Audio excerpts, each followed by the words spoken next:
organizing this conference for you. My name is Ewa Mińska-Struzik, and I'm the head of the Institute. So I have the privilege to stay here in front of you, chair the first opening plenary. And I'm also responsible for housekeeping on both conference days, today and tomorrow. So if anything goes wrong, please blame me. Regarding housekeeping, let me welcome the rector of the Poznań University of Economics and Business, His Magnificence, Professor Maciej Żukowski. Our conference is organized under the rector's patronage. Let me introduce rector-elect of our university for the term 2024-2028, Professor Barbara Jankowska.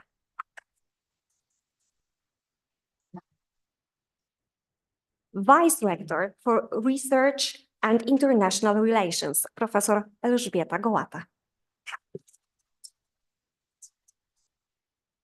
Vice Rector for Education and Students, Professor Anna Gliszczyńska-Świgło. Vice Rector for Development and External Relations, Professor Maciej Szymczak. Let me give a warm welcome to one of our most distinguished alumni, currently representing European Commission DG Connect, Mr. Szymon Bielecki.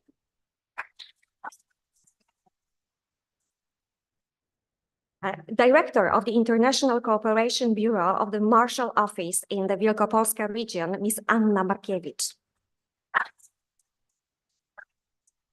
Let me take this opportunity and thank the Marshal for giving his patronage to this conference.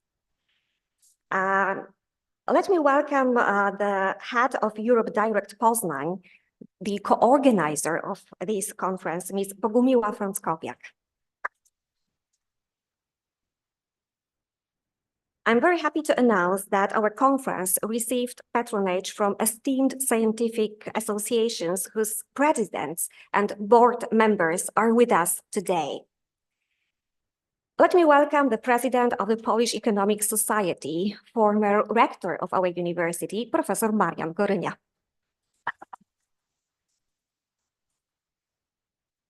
Chairwoman of the Committee of Economic Sciences of the Polish Academy of Sciences, Professor Marzenna Weresa. Polish Society for European Studies Board member, Professor Ida Musiałkowska.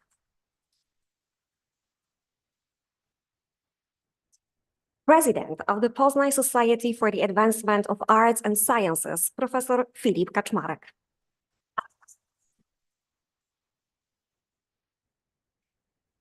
And now, ladies and gentlemen, let me ask our rector, Professor Maciej Żukowski, to open the conference officially. Your Magnificence, the floor is yours.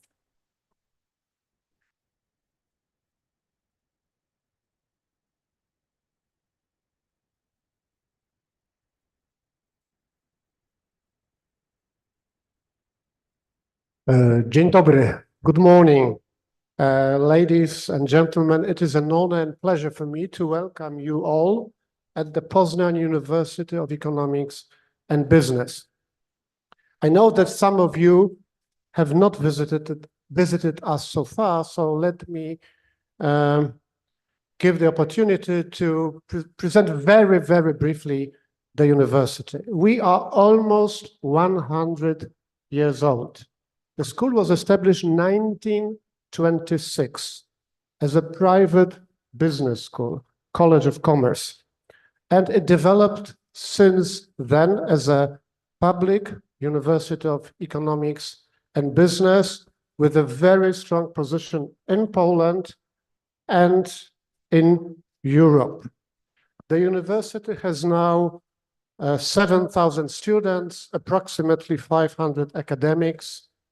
Advanced academic research is conducted at the university within 4 key research areas: sustainable and resilient economy, business and technological innovations, responsible production and consumption, as well as inclusive society.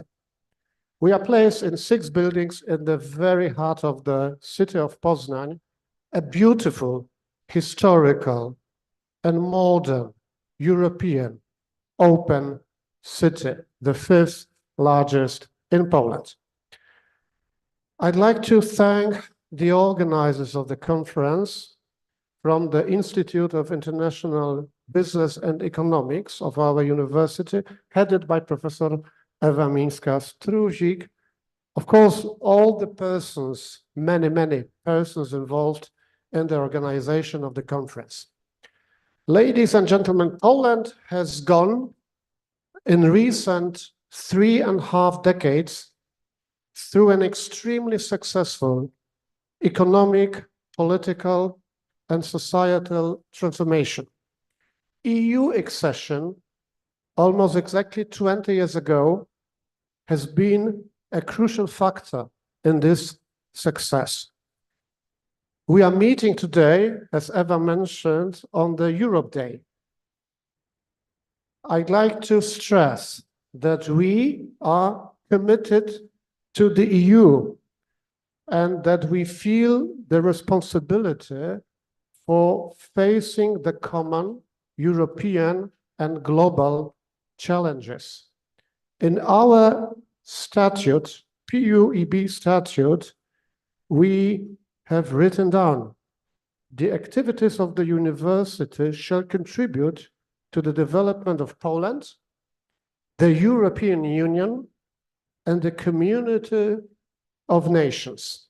I'm sure this conference will be a contribution to the development of EU. Ladies and gentlemen, once again, thank you very much for joining the conference. We are really happy to host you in Poland, in Poznań, at the Poznań University of Economics and Business. I wish you a wonderful meeting, fruitful and inspiring debates. Thank you very much.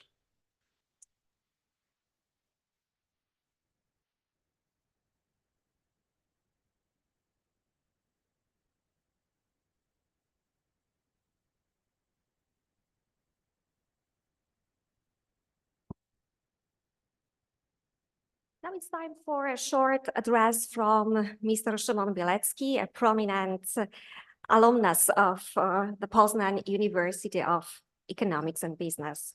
Szymon, the floor is yours.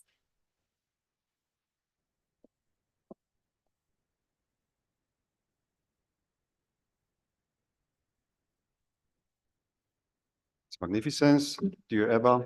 Thank you very much for the invitation to this conference.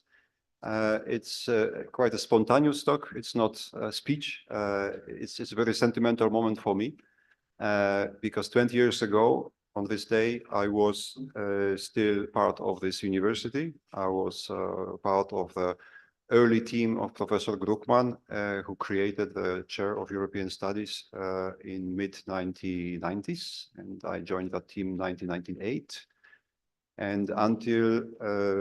And I remember those days and those years until the accession, we were looking at the European Union like from behind the fence a little bit with a mix of admiration and jealousy.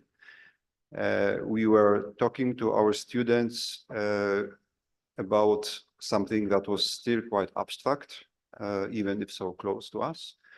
It was a kind of futurology because we were talking to them about the future of our country, of their lives. And then shortly after the accession, I moved on to the European Commission, where I spent the next 19 years until now.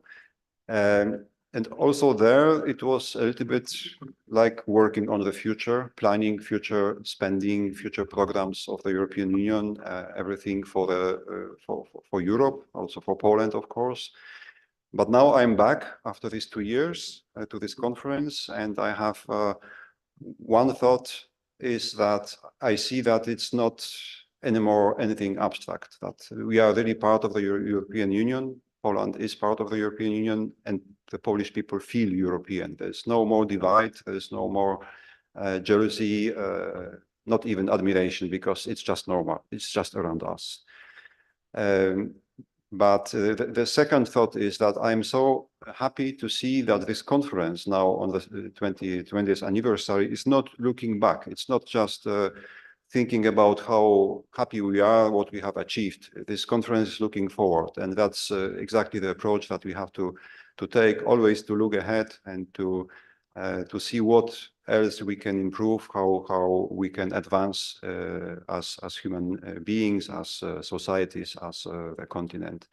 So I wish all of you participants to this conference a very good time here, and really inspirational talks, creative thinking, and good luck. Thank you very much.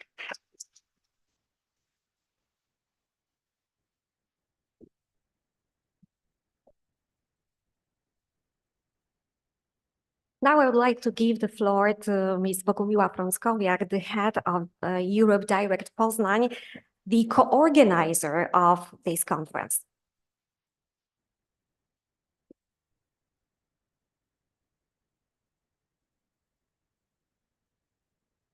Magnificence, ladies and gentlemen. I would like to say a few words about Europe Direct Poznań. It is part of the Europe Direct centers networks managed by the European Commission. There are 427 centers in the European Union and 23 centers in Poland. 2 of them in Wielkopolska, 1 in Poznań, and 2nd in Ostrów Wielkopolski.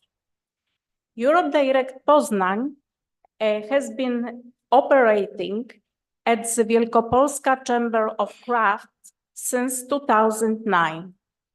We provide information and spread the knowledge about the European Union. We conduct lessons in schools, organize seminar, conference, workshops, debates, and other types of events. We cooperate not only with other European networks and schools, but also with universities, public institutions, and NGOs. What is very important, our services is free of charge. Today, we celebrate Europe Day. On 1st of May 2004, Poland became a part of the European Union. And next month, we have elections for the European Parliament. It is certainly a time to sum up and point out what Poland has achieved during this time. But it is also a time to draw conclusions for the future, reflect and think about what kind of Europe, what kind of European Union we want to live in, what kind of European Union we want to pass on to the next generations. I think this conference will be a great opportunity to discuss these topics. I wish you very interesting discussions and fruitful conclusions. Thank you very much.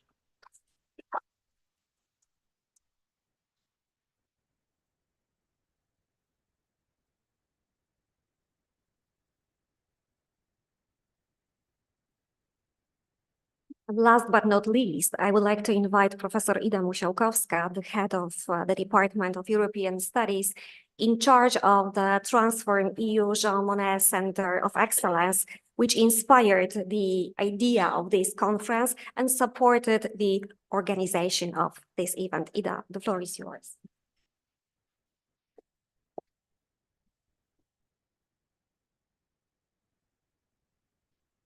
Yeah, good morning, ladies and gentlemen. It's my great pleasure to have you all in here at our university.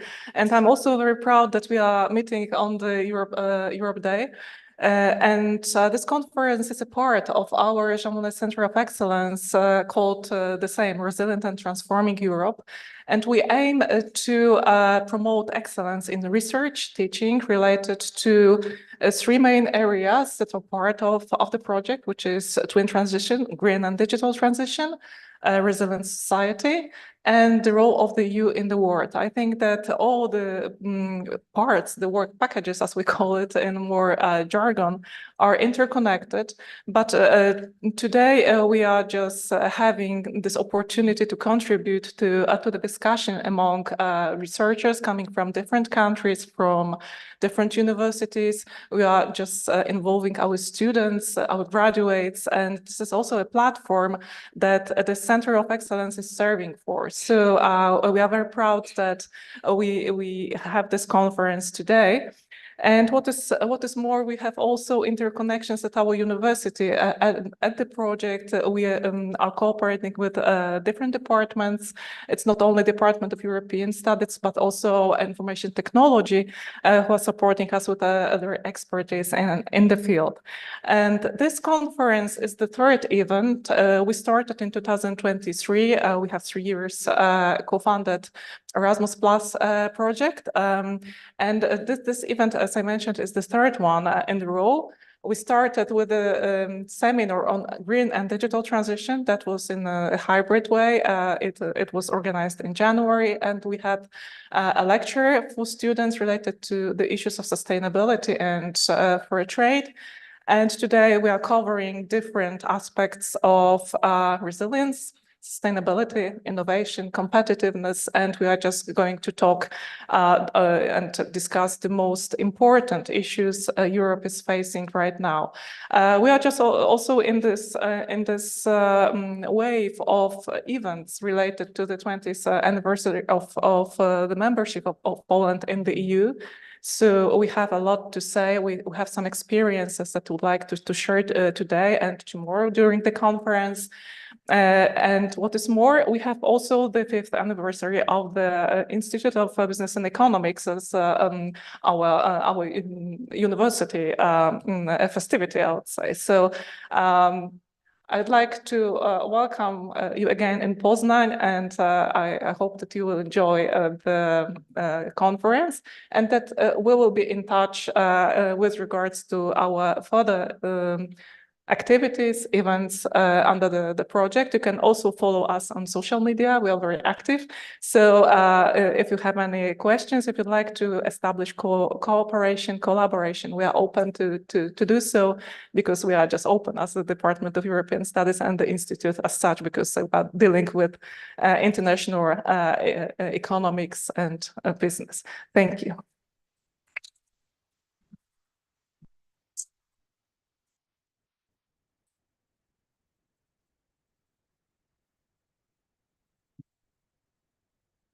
Organizing this conference wouldn't be possible without the support of our business partners. Let me thank Enea, the partner of the first day of the conference, and Novel, the conference sponsors. Now it's time to move to the keynote lectures. We have 3 keynote speakers that are with us. Professor Laura Polverari from the University of Padua. Laura, please come to the stage. Professor Rob van Tulder from Erasmus University Rotterdam. And Professor Marzena Veresa, Warsaw School of Economics.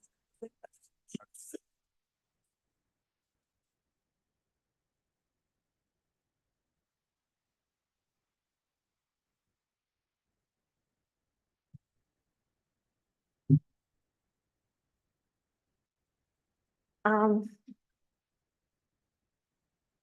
will take this opportunity and invite our distinguished keynote speakers. Professor Laura Polverari is an Italian and British citizen. She's an associate professor of political science at the University of Padua in Italy, where she has founded and currently directs the Institutional and Administrative Capacities Observatory. She is a fellow of the Regional Studies Association and co-chair of the Italian Political Science Association Standing Group on Public Policies. Her current research focuses on public administration reform, administrative capacity, and capacity building, implementation, and evaluation of EU policies.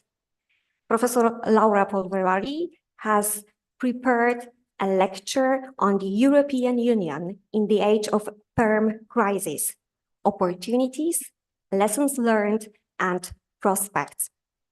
Laura, the floor is yours.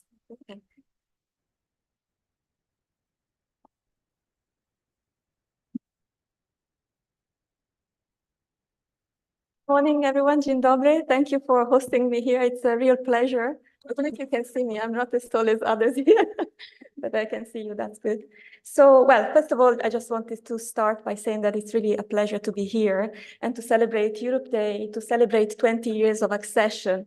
As Eva just mentioned, I'm also a British citizen. And the reason why I'm a British citizen is because I spent 20 years living in the United Kingdom. And then I left the United Kingdom after the Brexit referendum, of course, because I felt that the environment wasn't so good anymore for us Europeans. So having lived that experience has made me really realize even more tangible, in a tangible way, how important it is to continue to be committed to the EU, as the rector has said, because this is a project that needs to be fed on an ongoing basis. And if we don't feed it, it risks dying. So having said this, my presentation is about the European Union in the age of perma-crisis, but it is also a forward-looking presentation. It's about learning lessons that we can learn. So it wants to be something really broad, but also inspiring. So I have some slides and I'm looking forward to showing them. I mean, if possible, otherwise I go.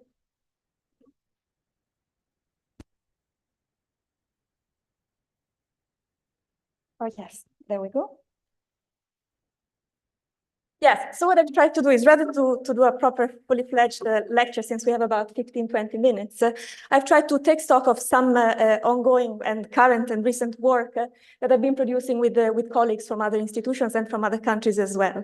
So first of all, I'll present some findings from a recent project and special issue that is about to be published. It's all accepted, of course, in Comparative European Politics. And it's a special issue that really looks at the relationships between the EU and the member states and how this relationship has changed given the age of perma-crisis, of course, and the lessons that basically we can take from new policy approaches, for example, the policy approach of the Next Generation EU and RRF, for the future of other long-standing policies of the EU.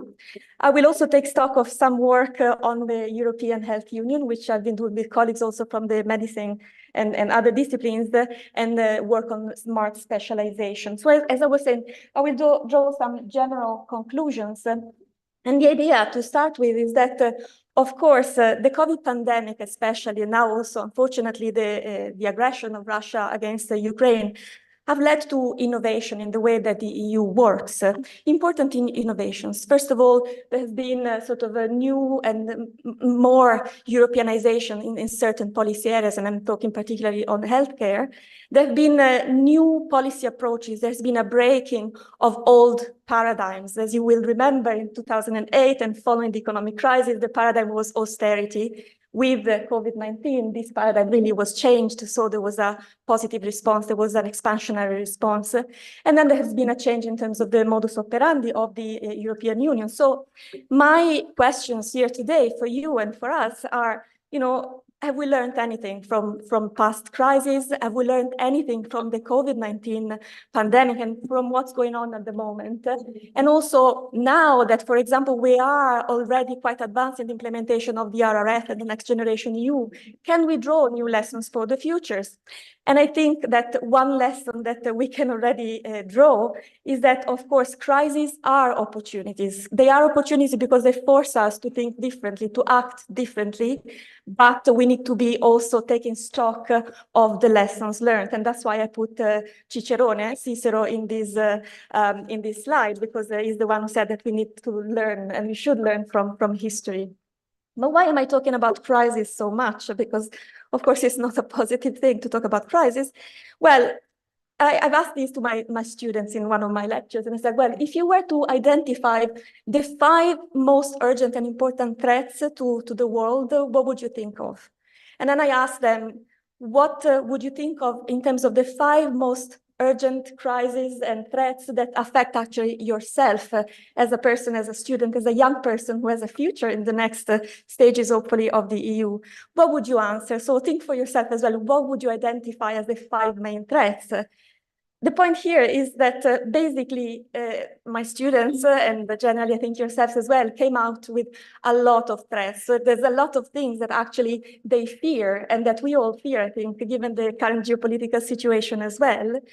And basically what we found as well is that the 5 most urgent threats for the world and the 5 most urgent threats that affect us individually are closely interconnected. The second issue is that, of course, it's difficult to stick to 5 because we have many more issues that are concerning us today than 5, of course. And of course, you know, if you ask the same question maybe in 2 years, in 10 years, the priorities might change about how threatening an emergency might be. But the main topics, actually, if you look at the broader trends on a longer term basis, remain the same. And clearly, a lot of the threats come from challenges that have a supranational nature, so that are not just governable within the confines of the national state. And sorry, just to give you some idea, this is certainly something that comes out from the Eurobarometer surveys that are carried out by the European Commission on an ongoing basis. This was the last Eurobarometer survey that I could find. And you can see, you know, the war in Ukraine, immigration, the international situation, generally speaking, inflation and the cost of living, the environment and climate change, and then the economic situation. These are all important concerns for Europeans. Healthcare now has disappeared, but it was very strongly on the agenda a few years ago. But basically, these same concerns apply not only for us Europeans, but are relevant for people all over the world. This is a graph that I've taken from the last global risk report by the World Health Forum. And as you can see, this graph is very, very indicative because it shows how interconnected all these elements of crisis, all these challenges are. So crises are generally not isolated, and they often feed into each other. So this is just a big preamble to come to the point that I was going to make, and it is to the fact that there is a lot of literature now that has come out to show that we are living in a context of either polycrisis. This is a term that was coined by President Juncker a few years ago, and highlights the fact that we are not just facing one crisis at a time, but many different interconnected crises that are having a multiplier effect as well by being present all together. And then another very important concept, which is the one I prefer at the moment in my research, is permacrisis. So what does this mean? This was coined by Zuleg and other colleagues from the European Policy Center in Brussels to start with, but it has had a lot of echo in the scientific literature. Permacrisis indicates that basically crisis is permanent. We're not living a state of crisis, but we're going through continuous crisis situations. And this, of course, affects the way not just as individuals plan for our future, but also the way that governments work and the way, of course, the European Union works. So just to bring it to a close, this first part, we have seen in the literature that has emerged on the concept of polycrisis and permacrisis that basically because there has been an awareness that all the challenges that we are facing are transboundary in nature, then this has made European Union more important than before in crisis management. So the European Union, 20 years after enlargement and since 1957 when it came as the first construct, it's still very relevant today. And crisis affects the way that institutions actually approach policy design, policy negotiations, and of course also implementation, because crisis management now has become ongoing management, has become ordinary life of institutions. And this, of course, is changing the dynamics of the European integration process as the EU has become more and more proactive in providing and offering coordinated policy responses. And therefore, also, it has expanded the influence that it has on policy areas that until recently were really reserved to the member states. So I wanted to focus on the three elements that I recalled at the beginning of my short speech. First of all, the first element of opportunity to learn from the crisis is this Europeanization in key sectors, and I'm focusing particularly in healthcare.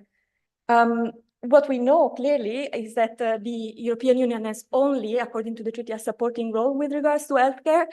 And this means that healthcare is a competence of the national states, the member states. And this also means then that the coverage of health systems varies from country to country, that the governance, of course, of how the delivery of healthcare is organized varies from country to country. And of course, the finances choices are very diverse, as you can see from the slide. So you can see that some countries have quite a proportion of GDP devoted to healthcare, and out-of-pocket is limited, that is the private expenditure of individuals, and this is not the same for all the countries. And of course, countries with higher levels of health expenditure have better outcomes and better quality of healthcare. Now, these differences, of course, are justified by the fact that it is a national competence, healthcare, and by the fact that there are different choices that have been taken by different countries. However, the European Union, even though it does not have a competence on healthcare, also has strong commitments towards this, because it commits through the Treaty on the Functioning of the European Union to high levels of protection of human health, and it is committed to guaranteeing health as a fundamental right for all EU citizens, irrespective of where they live. And it acknowledges that everyone has the right to timely access to affordable, preventative, and curative healthcare of good quality. This is one of the points of the European Pillar of Social Rights that was approved in 2017. So again, a quite recent development to strengthen the social dimension of the EU. So what we have here is a sort of contradiction, in a sense, between the nominal rights that are guaranteed by these statements, by the treaties, by these charters, and the social pillar, and the reality of healthcare in different countries. And this has been compounded, of course, by the COVID-19 crisis and the perma crisis, and has led to increasing de facto the role that the EU has in this field. So I will not go into this in detail, but what we know is that basically, even though through the 1990s, the European Union has extended its scope in healthcare, gradually, incrementally, not massively, not significantly, after the COVID outbreak, this gave the opportunity, as we call it in political science, a window of opportunity to actually expand the competencies even further, even without altering, of course, the treaties, which we know requires unanimity, as it is not a very easy thing to do. So we have now what we call a European Health Union. We have a program which is called the EU4Health program, which has a significant amount of financial resources dedicated to it. We have also investments under the Recovery and Resilience Facility, with 22 member states also committing in their national resilience and recovery plans to reform healthcare. And so we have new strategies, new plans with resources allocated to them to fight cancer, to ensure that we have a pharmaceutical sector that doesn't rely on other parts of the world when it comes, for example, to new pandemics and generally speaking, and that we have also a new way and an institutionalized way to respond and to prepare for possible new pandemics and other initiatives such as those on mental health. So just to bring this first point to a close, and I'll be briefer on the next two, what we see is that thanks to the pandemic, even though it was difficult, we have had for the first time the emergence of a real, fully fledged European policy for health, even if the treaty have not been modified. And this has happened despite the resistance of some member states, which if you read my papers, you will see why there's been evidence of this resistance. But for the first time, we have a fully fledged response in terms of regulation, in terms of investments, and in terms also of institutional response, such as with the creation of this new health response authority, the strengthening of EMA, and others. So why am I mentioning this, and why am I thinking we should learn from this? Because of course, There was a lot of momentum in the years of the pandemic. There was a big increase in healthcare spending also in the member states during the pandemic, but this momentum now seems to have been lost. But the challenges underlying what happened a few years ago with the pandemic are still there. So we really need to be careful about forgetting all that has been done to improve the European Union's involvement in healthcare, and so continue to raise the bar and to continue to bring attention to these issues. And the same is true for other policy sectors which have seen the European Union expand in recent years. Now, the second point I wanted to mention, and I'm looking at time, so I will be quite brief, is the issue of having broken old paradigms with the Next Generation EU, for example, and the RRF. Now, I don't need to tell you, you're all colleagues and also the students, I'm sure you know what the Next Generation EU is, but clearly it represents a very significant shift in how to deal with recovery and resilience after a major shock.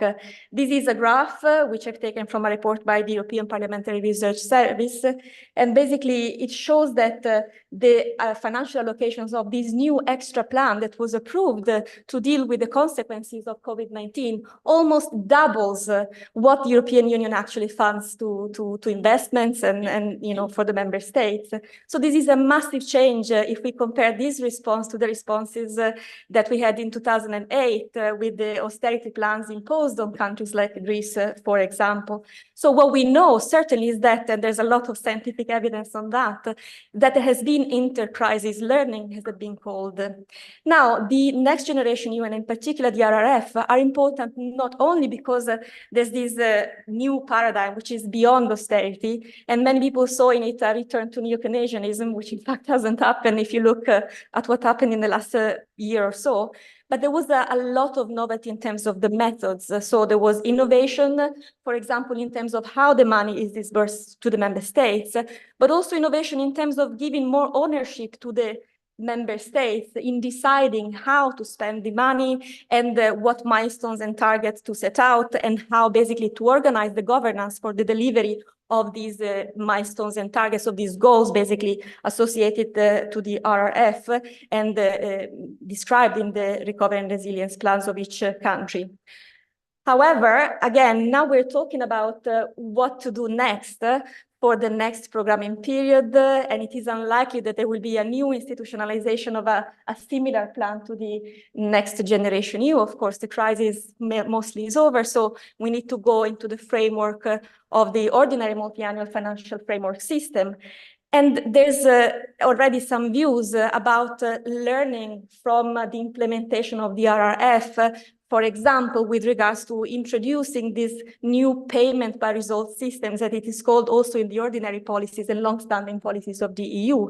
However, what I'm arguing in one of the papers that I mentioned is that actually, already a few years after the implementation has started of the RRPs, we can see that there are problems, and there are problems of absorption capacity, of administrative congestion, because multiple programs are all implemented at the same time with the same administrative resources. There have been problems, of course, political problems in many countries, and there have been problems in terms of involving regional authorities, local governments, and stakeholders, for example, and perhaps also not so much transparency, I would say. So in the end, if I had to take a conclusion about the RRF, what I see is that there is a bit of a contradiction, perhaps, in the fact that this instrument, the RRF, has to both achieve the short-term goals of avoiding a recession, which it has done clearly, but also long-term goals of achieving economic, social, and territorial cohesion. That is the long-term goals that the European Union is pursuing under other policies as well, particularly cohesion policy. And reconciling this difference is clearly not easy. And this is a lesson that hasn't been learned from past cycle of programming and implementation of cohesion policy, for example. So again, I think that policymakers, but you scholars and students as well, should really work to understand what we should learn from the experience of the RRF, the good and the bad as well, to improve future policy making. And then to conclude, the last point I'm going to make very, very quickly is this new trend that Stella Ladi, a colleague from Panteion University and Queen Mary University in London, and myself have developed in this special issue I mentioned at the beginning. So coordinative Europeanization really means that the pandemic in particular led the Commission and the member states to interact in a different way, in a way that has sort of privileged informal contacts, for example, and that was aimed to bring fast decisions, fast solutions, but also to check the possibility to quickly operationalize those solutions, because of course decisions were taken in an emergency and they had to work fast. So I will not go into the details of the definition and the characteristics of coordinated Europeanization in detail, but clearly what we can see is that there have been really a change in the way of working within the Commission and also within the member states, and how the member states interact not only with the Commission but also with each other. And a new approach that has been able to actually change the often stalemate that you had in big negotiations, for other policies, structural policies of the EU. So we've seen this in crisis management, but we are seeing this beyond COVID also in other policy areas, for example, in the response to Ukraine, to the crisis of the Ukraine. So what we don't know yet is whether there are longer-term outcomes and whether this new, more flexible, more committed, and more generous, we could say, way of working might also be applicable beyond crisis, and whether it will become a more structural way of working in a Europeanized manner across the EU. So to conclude, and I know I've been quite rushed, but I think I'm on time, I just wanted to recall a few key points that I wanted to highlight from this presentation. Well, first of all, we are 20 years after this first major enlargement. There have been other enlargements since, as you know, and there will be more possibly enlargements to follow. And we have seen, I think, in recent years, how important it is to think in European terms, in the European Union terms, and how basically the recent crises have shown the fact that we are in a context of perma-crisis has shown that it's impossible to deal with policies and with responses to this crisis just as a country. You really need to think bigger, and the European Union is crucial in this context. And I put in my slide Brexit Docet, because if you read The Guardian, for example, of other outlets from the UK, you can see how now the United Kingdom is struggling on many areas, and it's paying a high price for having decided to leave the European Union. Now, the COVID pandemic has led to a lot of innovation. I just recalled three aspects of innovation. So breaking new paradigms, a new modus operandi, and of course, a Europeanization in key policy areas which are not EU policy areas in strict terms. And we need to really be careful to ascertain actually the effectiveness of these innovations, to learn from them for the future. There is clearly a risk of loss of momentum, as we have seen with the healthcare crisis, not on the radar of EU citizens now, because there are other concerns, there's the geopolitical unrest, there's Ukraine, there's the energy inflation cost, there's climate change that is still there. So we have a lot of different priorities, and we need to find a way to sort them out without forgetting that the challenges that we are facing are long-term challenges. So they might not be in our radar at a point in time, but they are still lingering somewhere. So we cannot forget about them. And of course, we are now at a crucial time, not only because of the perma-crisis situation, but because, as you know, in less than a month, we will all be called to vote for the next European Parliament, and the outcome of that vote will really determine the direction that the EU will take for the future, and our future as well. So what I'm seeing is that there is really little debate, and that's why today's event is particularly relevant and useful. There is really little debate about EU issues. So still, the European Parliament elections are really second-order elections. People go and vote for those parties or politicians that they recognize for what they do domestically. In Italy, we have a situation where we have party leaders heading the list for the elections, even saying that they will not go to Brussels, they will not go to the European Parliament, but they are heading the list. So that's the opposite of what you would call democratic accountability. Now, the other element that I wanted to mention, and perhaps some of you know about this, is that before the COVID pandemic hit, there was a plan for a conference on the future of Europe. The conference was delayed. It did happen, but it was really not very known by a majority of citizens. And more importantly, it delivered very important messages, but it isn't clear yet what will happen about those messages. So again, this is something that needs to be really monitored very, very closely. And also, I think it's up to us as scholars and as students as well who are interested in the EU to keep the attention about what the European Union does and try and foster a debate, because civil society is really at the moment quite absent. So I think we're doing a good job today in reflecting about these themes. Thank you very much.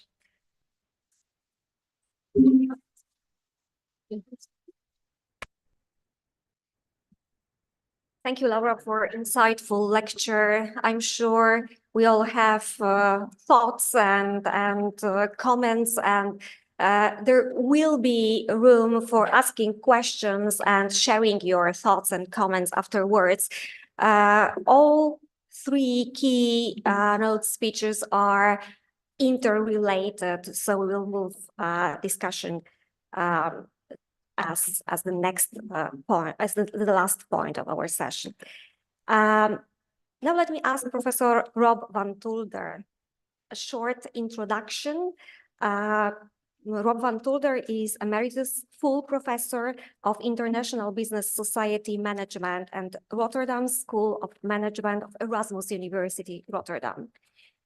He is the co-founder of the Department of Business Society Management, one of the leading departments in the world organizing research and education on the way business can create value for society.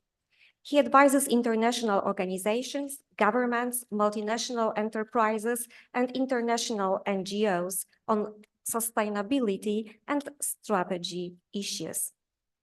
Professor van Tulder has prepared a lecture titled "Never Waste a Good Polycrisis: Why Investing in Sustainability is Needed to Enhance Europe's Resilience."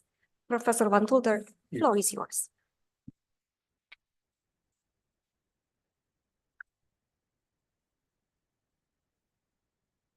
Maybe we can put the slide on. I think I couldn't have thought of a better introduction than the crisis introduction that you just gave, Laura. But maybe I start with saying, also from the bottom of my heart, welcome back to the Polish people. So what I wanted to do is to build up further on this crisis theme, and then talk you through what economics or business position would be there. And then hopefully give you an idea of what I think that Europe is indeed the place to be. Difficult, complex, but nevertheless a place where I think we have all the reasons to be also optimistic, provided, of course, that we choose the right people, maybe in Brussels, but maybe even this evening also with the Eurovision Song Contest. But I will come back to that later on. So the basic statement of me is we tend to look at business as a negative lobby group, lobbying for lower regulation, markets at all costs. And actually the old paradigm was supportive of that. Make the health industry market-oriented industry. So then, of course, suddenly it turned out to be that, well, it didn't work that way, or it's much more complex than that.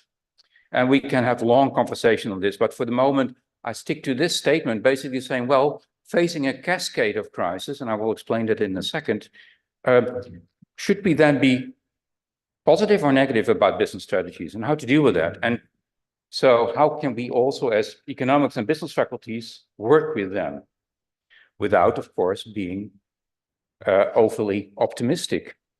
We have to be critical and independent. So the content of my speech will take 3 short points, but they're big, they're huge, so I can go on forever. So keep track of my time. I will keep track of the time. But so I want to say something about what we call this polycrisis, or and you can also call it a perfect storm. And it's self-induced. So we have to understand what we created on a global scale. Secondly, then of course about what Europe. What is Europe? And then thirdly, where to go to. So let me quickly go to the first part, which is the easiest part in a way, because Laura already referred to this. So, by the way, I'm standing here relatively static. Normally, I walk around the place. So my solution to this predicament is that the slides change all the time. So I try to make it as dynamic as possible. So if you want to organize in a perfect storm, then we have to realize that we are facing a cascade of crises, so a buildup of crises that are man-made. So we had a long discussion on, for instance, climate change. Is it man-made or not? Well, maybe we can have a longer conversation on whether 99% of all the scientists are wrong, but nevertheless, it is man-made in a way that we are certainly not able to deal with it actively. But it's the financial crisis, the refugee crisis, the COVID-19 crisis, of course, the war, and not just in Ukraine, but also in Sudan, Yemen, and the like. It's biodiversity and the like. So what does that mean? It means also, that's coming back to what Laura also referred to, we call it the VUCA world. We're living in a world that is becoming increasingly VUCA, volatile, uncertain, complex, and ambiguous. And there is, and this is the World Economic Forum data, where there's a cascade of crises from climate to biodiversity and the like. And the international reports written by the World Economic Forum presented like this, for instance, but they also presented like this, interconnected. Now, I took an old picture, you took the most recent one, but the basic story there is not about the details, but it's about interconnectedness. And it's about what is the predicament also as scientists. Well, we pick out one, and then we talk about that, and we try to solve this, and then it will be okay. But it's not, of course, because it is interconnected.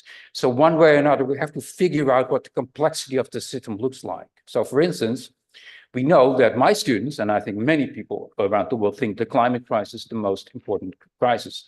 It's an existential crisis. And of course, in Pakistan, I just came back from South Africa, where there are droughts. In Pakistan, there are floods. In my country, it's a combination of that.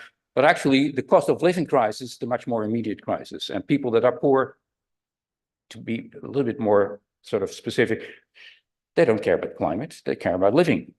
So if the cost of living crisis is there, and that's of course one of the biggest problems we have, is not solved, then don't worry, the climate crisis will never be resolved either.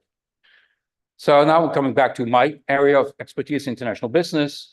So we're actually looking at two paradigms. We have the American, or two types of capitalism.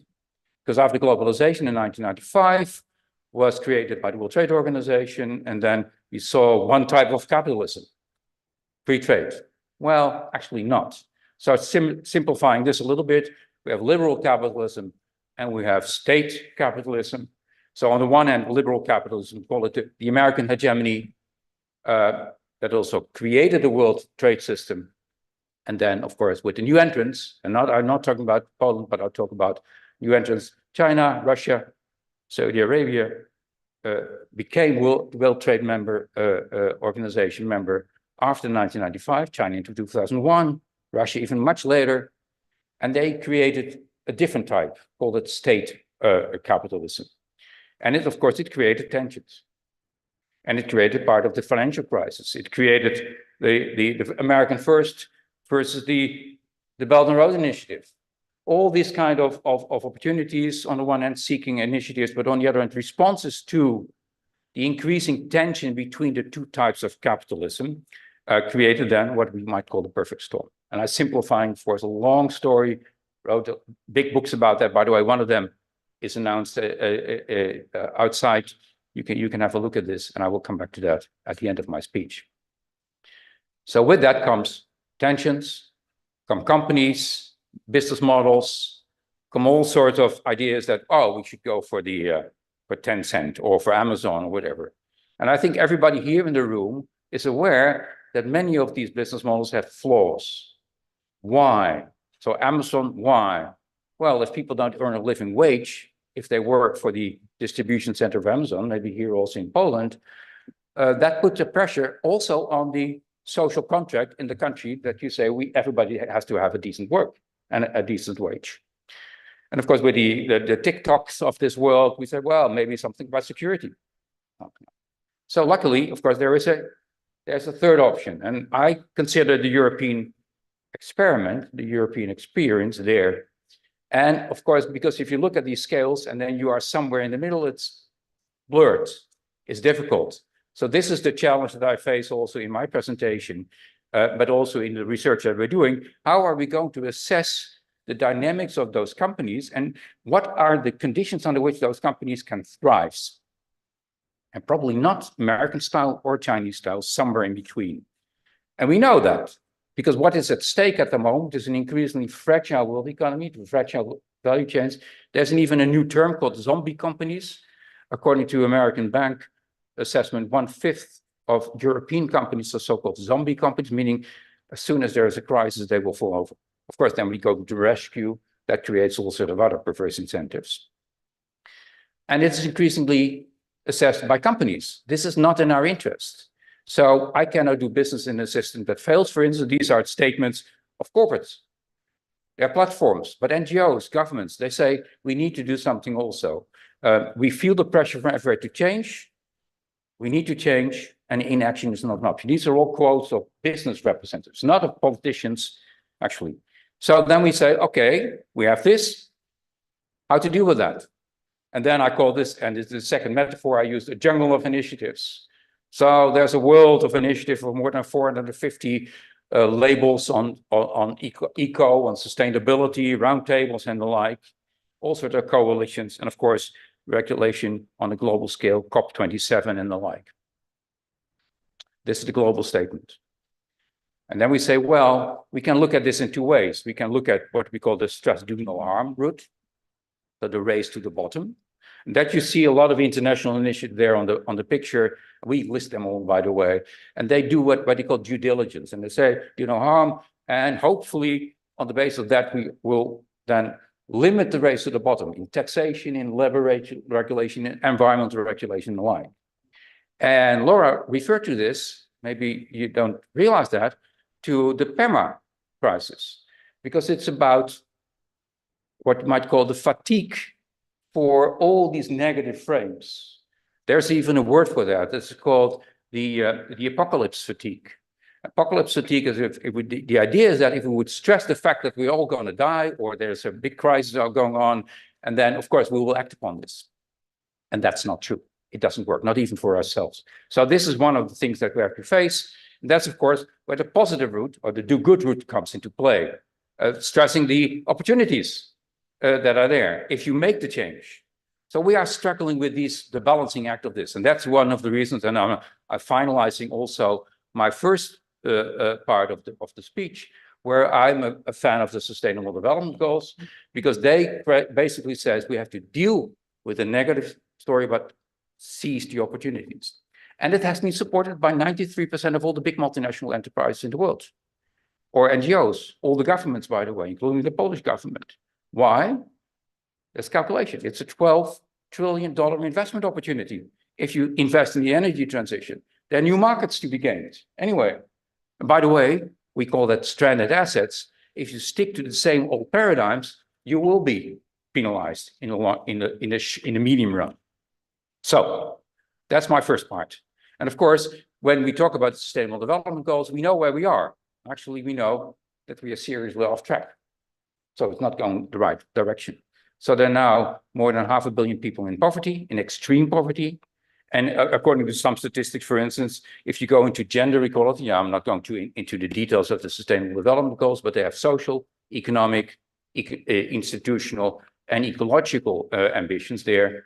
But for instance, if you go into the gender equality ambition, it will take 286 years to really close the gender gap if we just continue on the pathway to do, let alone that we talk about a just and a fair transition towards a more ecologically sound world economy. So what about Europe then? And then I get into this. This is a big crisis. I hope we all understand this, but there's no way, there's no reason to say, okay, some people say, well, we're off track. The crisis is big, so let's skip it or whatever. I don't know. So what is that's the denial of most of these crises. And now we're in Europe. What about Europe in crisis? So actually, Europe is one big area of the most successful peaceful integration ever in human existence. but it was not peaceful in the sense that it was not built on crisis. So what we talk about crisis? So going back to 1956, it was the crisis cartel around steel and coal. Then it became in 1973 membership of new but also a veto between France, also a crisis in their own way of dealing with business. Of course, this accession of Greece, Spain, and Portugal was about national crisis, but in a positive way, and then to also help those countries to become member of a democratic union. Then the single European market in 1992, in reaction to the Japanese and the American challenge, le défi américain, which clearly was outcompeting many of the European companies for various reasons.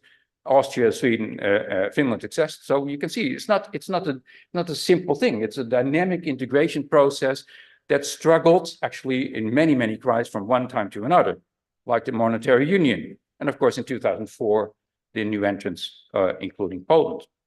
What I like to stress is that integration never happened only as a policy process. And now I want to stress you, I give you a little exercise here. In 1952, of course, with the coal and steel industries.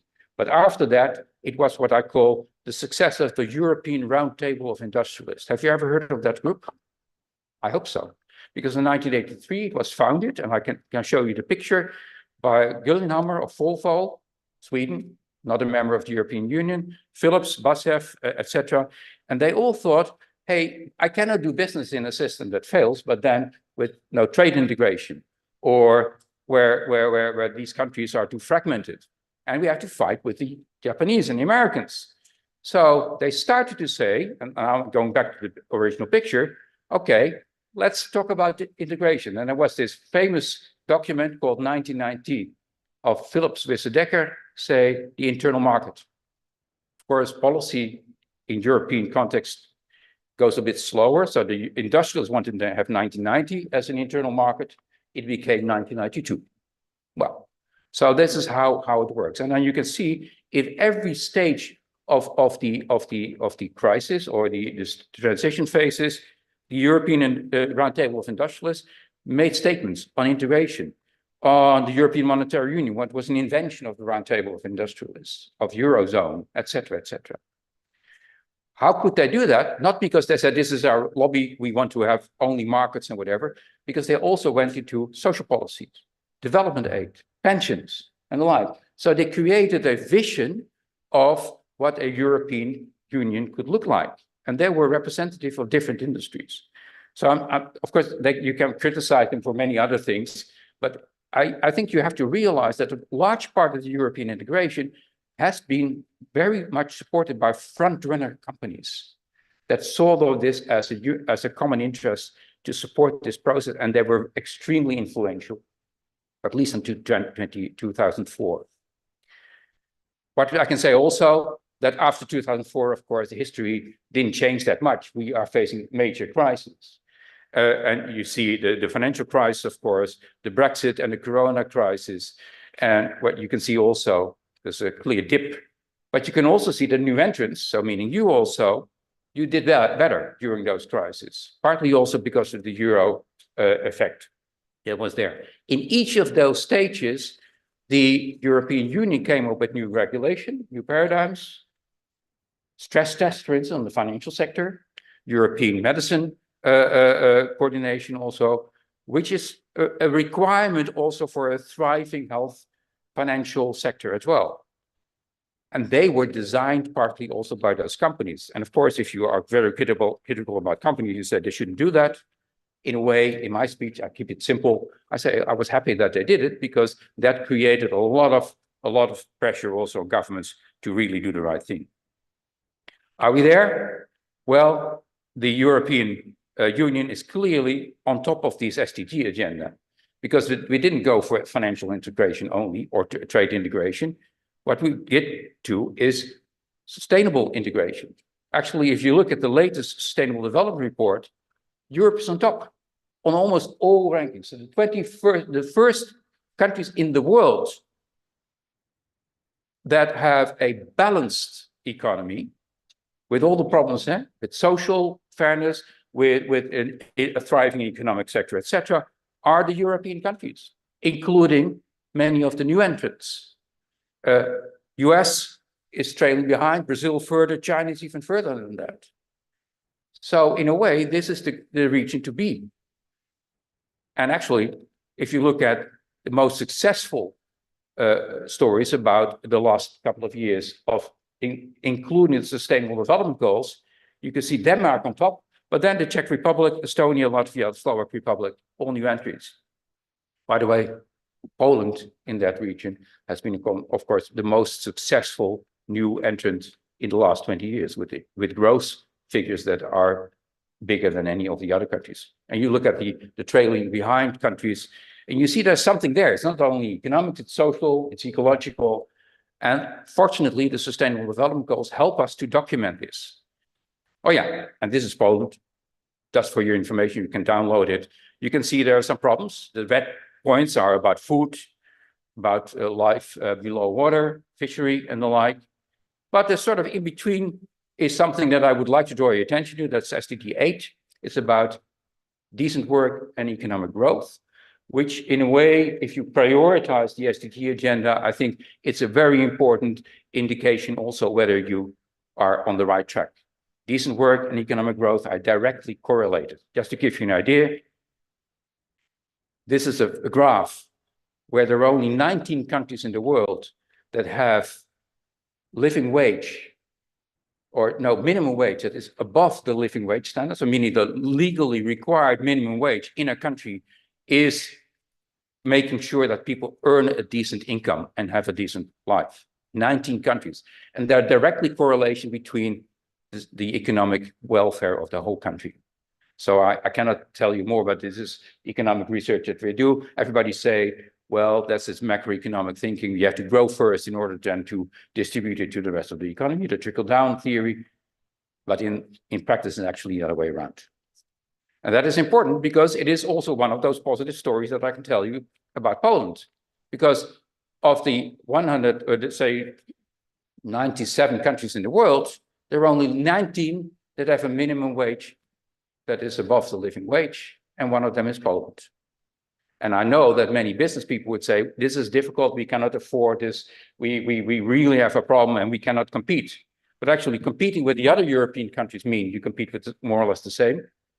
And most of them are still also having a decent work and an inclusive economic growth model, whereas many of the others are what I would call exploitative models. For various reasons, by the way, but if you want to catch up with Brazil or with South Africa, go down the drain, the negative side. If you want to create something new, you have to reinvest also in the European model.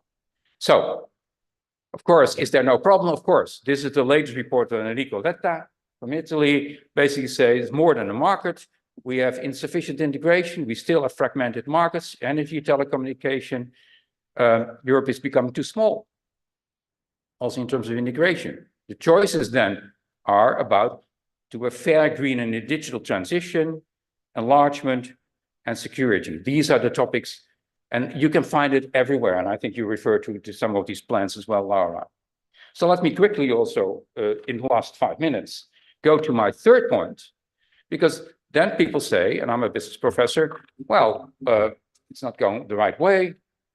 Should we not go into the Sustainable Development Goals, or they are for 2030, so maybe postpone it or whatever? So this is a nice clip of the UN. And after that, I hope still have 5 minutes to do my last part. I hope the clip works, because it's, well, works.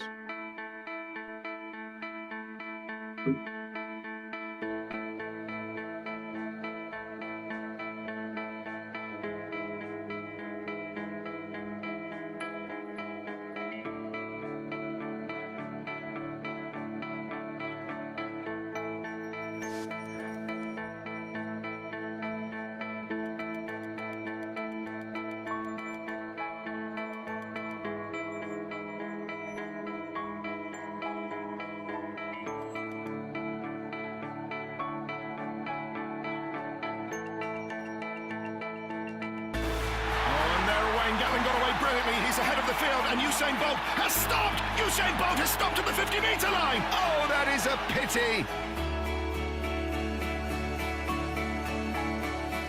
fire. Apollo, you're on course. 226 hours to the moon orbit. Okay, thanks, Houston. But I think we'll be heading back now. Come again? Yeah, it was kind of fun, but I think halfway will do. Job done.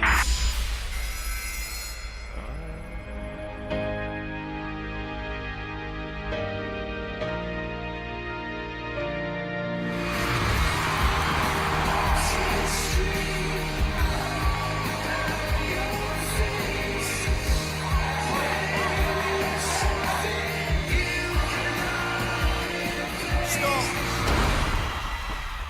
Good night!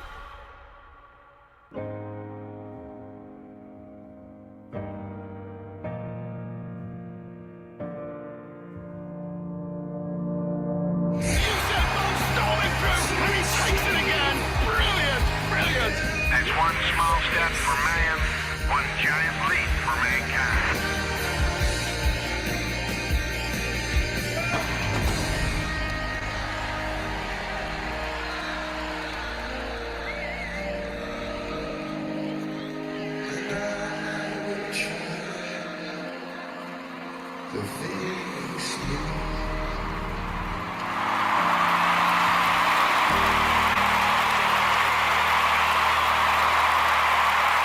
So maybe next slide, please.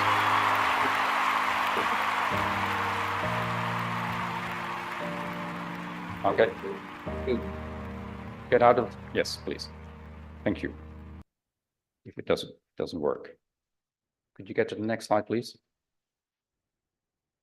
Could you tell him that he should go to the next slide? Next slide. Ah, yes. Okay, so, this is, I was clicking too often. No. Okay. It's like with Europe, it's, we call it hybrid governance, by the way. So, why would we go? There's a positive story also to the Sustainable Development Goals, actually. We can focus on the negative side. There's a positive story to Europe as well, and I think I already conveyed part of the message. And it's not because of a luxury, basically saying, well, it was nice, we trickled down, whatever. No, it's based upon also solid economic and political economic thinking. What are the dynamics of a thriving economy? Is inclusiveness, is social justice, it's an ecological system that doesn't pollute. But of course, we have that old system, so we need to work on that, and hopefully in a more dynamic and a more proactive way than, say, China, which has its own problems, and the United States, which have their own problems. And I'm happy to say that, of course, that happens. So there's this, what we call this level playing field, and there are 3 initiatives. I just want to refer to that. Highly controversial with many: European Green Deal, the Corporate Sustainability Reporting Directive, CSRD, and the Corporate Sustainability Due Diligence Directive. Some of them were just initiated. I'm not going to deal with them in detail, but there's, of course, a lot of controversy, and certainly with the elections, a lot of the populist parties would say the Green Deal, we cannot afford that. By the way, we're out-competing ourselves or whatever. Well, this is a serious problem. So let's go into the Green Deal. Actually, the Green Deal is based upon the Sustainable Development Goals. Every indicator, and there are hundreds of them, are based upon this idea of an integrated approach. That green is not just green, but it's also blue economics. It's also red in a way, policy and the like. And that people would say, well, that's all very fine. But actually, the European Green Deal was also supported by many, many companies. There were lobby groups, and I think yes, this was one of those coalitions, the We Mean Business Coalition, hardly anybody knows that, or the Biodiversity Deal, and to restore nature.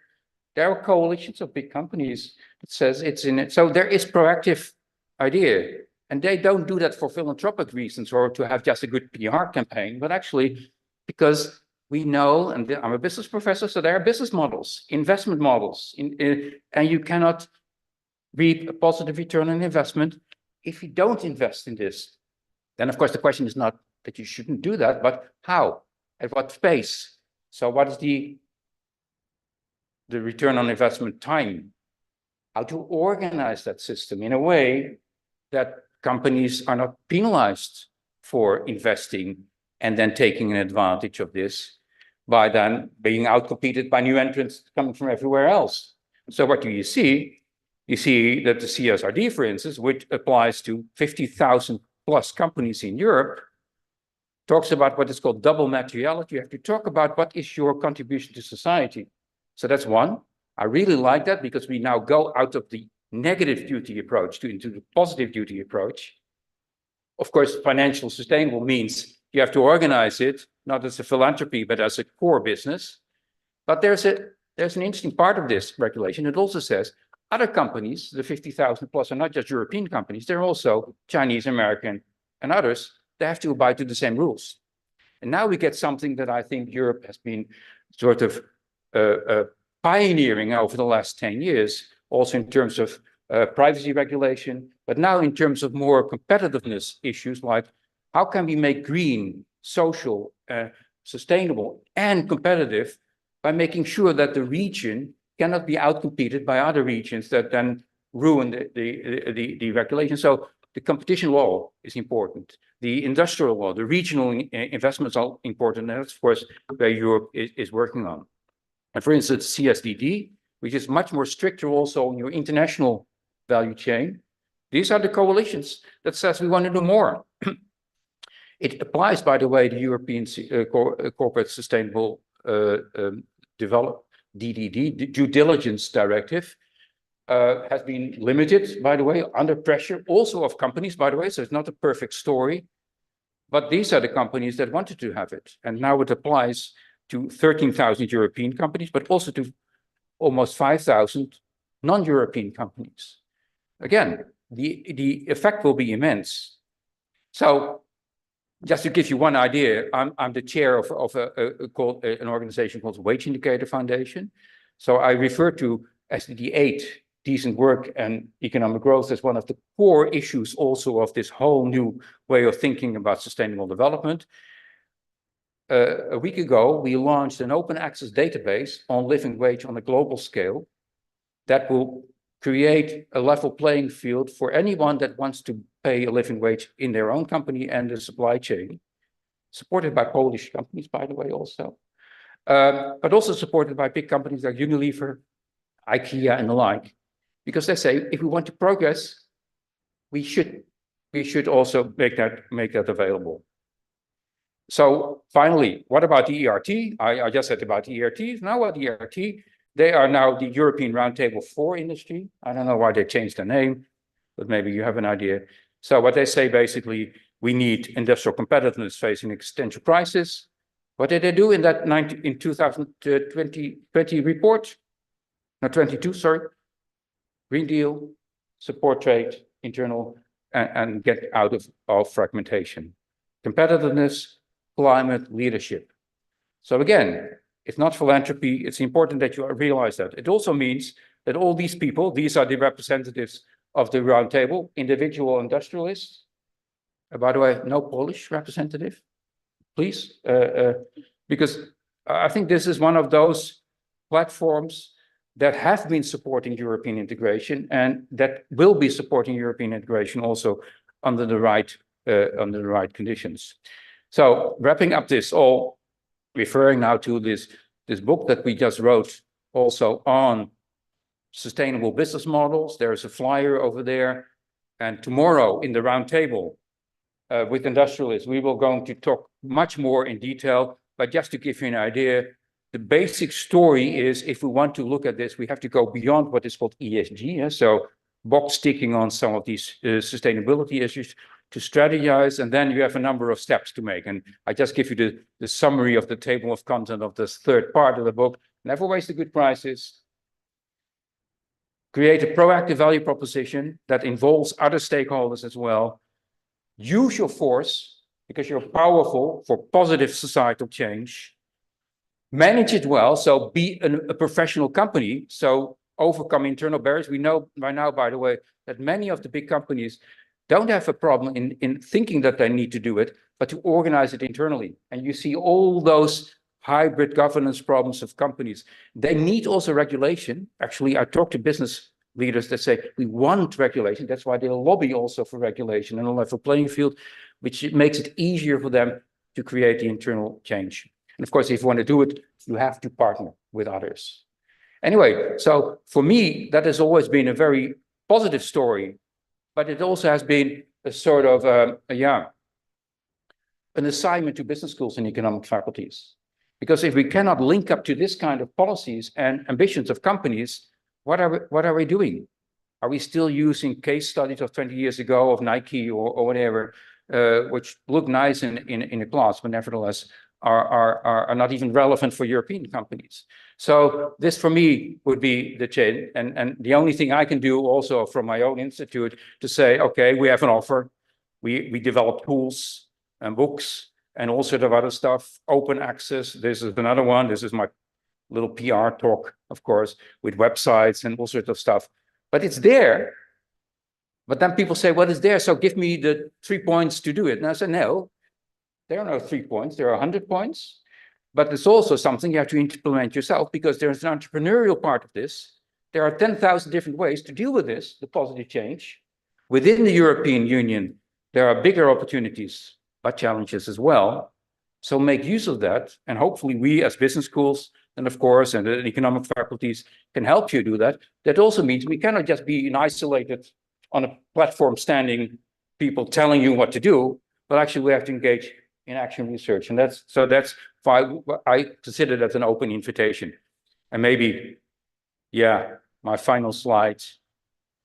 I know that Poland is not in the finals of the Eurovision Song Contest. I'm almost sure that hardly anybody here cares, but maybe you do. But this evening, the Netherlands is coming, and we count on your support. Thank you very much.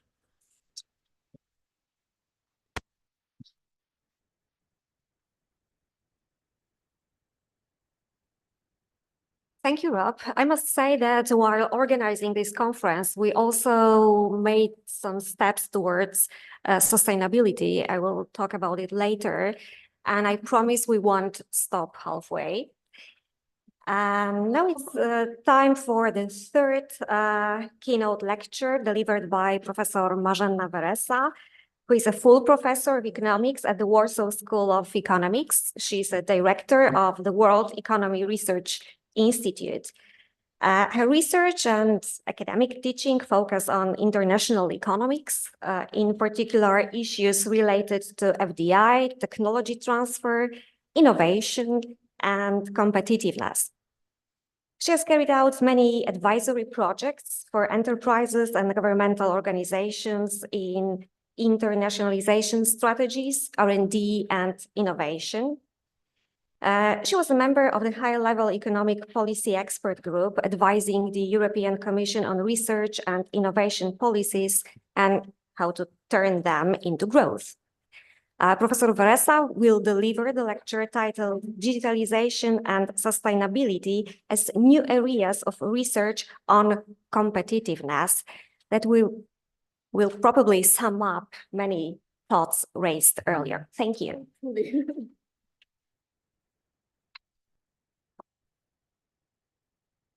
Good morning. It's my pleasure to be here. Thank you, the organizers, for inviting me and for giving me a chance to have this speech. May I have the slides? Okay. My intention is not to sum up, because in fact, I didn't know what is in the presentations of my distinguished speakers of this morning. But in fact, having heard the presentations, I know that some of the ideas have already popped up, and maybe I will develop them further or add some new things to discuss. When I thought about this topic, I decided to give the subtitle Implications for the EU, because in fact, my presentation will be more related to conceptual or theoretical issues, but still some EU relevance is there. Why competitiveness? It has been mentioned already by Laura that in the European Commission there are works now on competitiveness report, assessment of the EU competitiveness, so-called Mario Draghi report is being prepared. It was supposed to be launched in June, and it will be probably now launched in September, as far as I know. So that's why competitiveness comes again. And what I'm going to present, it's not an old wine in new bottle. I hope it's old one in old wine, but in the bottle, which is not only new, but also innovative. I don't know why it's not working. Oh, that's okay, thank you. That's the presentation outline. I'm not going to devote much time to the methods, just I would like to present the objectives. What my intention was to have a look at competitiveness from previous perspective and today's perspective, finding out what is new and how the concept evolved over time. To identify new areas of competitiveness. And in fact, I revealed already that sustainability and digitalization are these two new areas. So the ones that have been partly discussed already. And also the last point would be about opportunities for competitiveness of the EU in turbulent times. So how to be resilient, how to be competitive in this poly-crisis or perma-crisis. Any ideas that came to my mind based on the literature will be presented. The questions that I'm going to ask today are about the new trends in competitiveness, mainly about the countries where in fact these trends emerge, and what are the key research themes that are discussed in the literature currently, and what kind of lesson can we learn from this discussion? So what are the new sources of competitiveness for Europe in these turbulent times? I decided to go for the literature review and bibliometric. I took a bibliometric approach, searching the literature which is available, trying to find out what people are working on currently. And the data sources are Scopus Scientific Publications Database, and the literature review and bibliometric analysis is based on this data taken from the Scopus. That's the just maybe behind the scene information about the selection of the publications. So for those who are interested, I would be happy to discuss. Just to give you an overview what kind of keywords I took to select the literature, please have a look at this slide. And competitiveness research, why competitiveness is still important. As you see, the number of publications has been growing, and we see the dynamic growth after 2015. And now again, we are discussing competitiveness. As I mentioned, the Draghi report is on the way. Which countries the publications are produced, where the research on competitiveness is carried out mainly. Top 20 countries are on the slides. United States, it's the first one. So again, we look at America, what they are inventing, and we try to do our own research and compare. UK, Italy, but also Poland is quite important in terms of competitiveness research. Because it's on the 8th place in terms of the number of publications during the whole year from 1943 up to now. What do we know about competitiveness? We know a lot. We know that it's about exporting, it's about attractiveness for FDI, it's about innovation, but also it is about ability to adjust to external and internal shocks, so ability to be resilient. And that's the link to our talk today. So resilience, it's a one element of competitiveness, how to be resilient and develop how to be resilient and go for the goals, SDGs, social development goals, how to be resilient and be innovative and to have high growth, to guarantee prosperity. It's really a difficult question. Also, competitiveness, it's about ability to increase environmental and social sustainability. So it is perfectly in line with the previous talk. Competitiveness is also about sustainability in these two, at least, dimensions, social and environmental. So how to, in fact, integrate all these elements, and which are more or less, which are more important, which are less important, that's the question that the literature was trying to answer. Just an overview of the definitions to prove that all these elements appear in the definitions and in the concept of competitiveness. I'm not going to discuss them, just to give you an idea how many definitions scholars produced so far. That's my selection. So there are more than 100 definitions in the literature of competitiveness, and different aspects are underlined. In bold, you have aspects that came recently to the competitiveness agenda: sustainability. 2014, quite recently, the sustainability and sustainable competitiveness, the concept of sustainable competitiveness emerged as a new one. Quality of life, which is about sustainability and also resilience, because what quality of life means? It means fresh air, it means access to fresh water, and a lot of more. Again, resilience came quite recently after the COVID crisis as an element of competitiveness. So to at least 3 traditional approaches to competitiveness that focused on income, trade, and investment, we recently added many more: technological competitiveness, digital competitiveness, institutional competitiveness. So this resilience is included here, and sustainable competitiveness. Looking back, we can say that we see this evolution of the definition, and we also see the evolution of the behavior and of policies.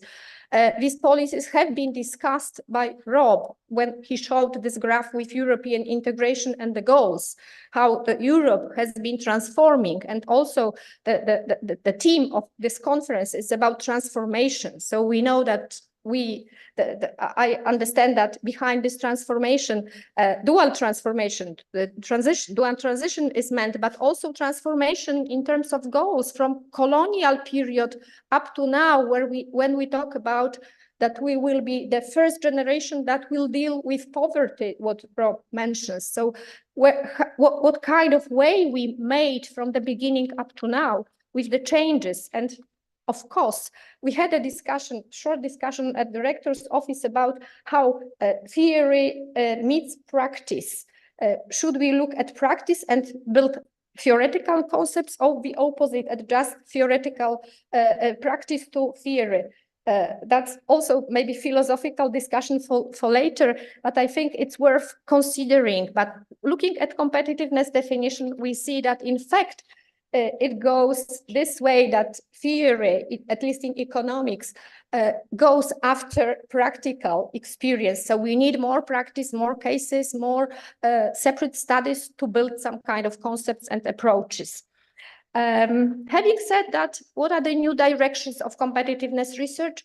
They are influenced by new challenges, and they have been mentioned already. So polycrisis, permacrisis, climate change, twin transition, geopolitical turbulences or tensions, whatever we call them, all these elements should be included and make us think how competitiveness should change and how the notion should change, what the focus should be.